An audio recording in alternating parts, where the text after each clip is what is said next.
Mga posibleng legal na konsekwensya ng hindi pagsumiti ng certification ng House of Representatives. Una, pagkaantala ng impeachment trial. Ang hindi pagsumiti ng certification ay maaaring magdulot ng pag-aantala sa impeachment trial. Ang Senate ay maaaring magdesisyon na huwag patuloy sa proseso hanggang sa maayos ang mga dokumento. Ikalawa, motion to dismiss. Ang defense o ang mga senador ay maaaring mag-file ng motion para tanggalin ang kaso dahil sa hindi pagsumiti ng certification. Kung maaprubahan, ang impeachment trial ay maaaring itigil. Ikatlo, sanctions.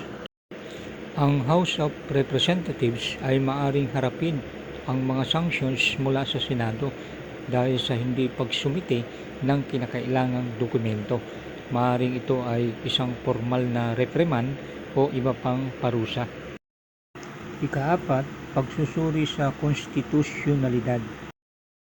Ang hindi pagsumiti ng certification ay maaaring magdulot ng pagsusuri sa konstitusyonalidad ng impeachment process.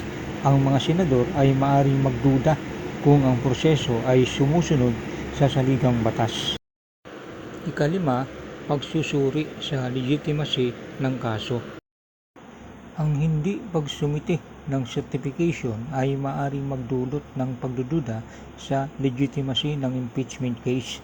Ang publiko at mga senador ay maaaring magtanong kung ang proseso ay tama at makatarungan. Mahalagang paalala, ang House of Representatives ay may responsibilidad na sumunod sa mga batas at patakaran ng impeachment.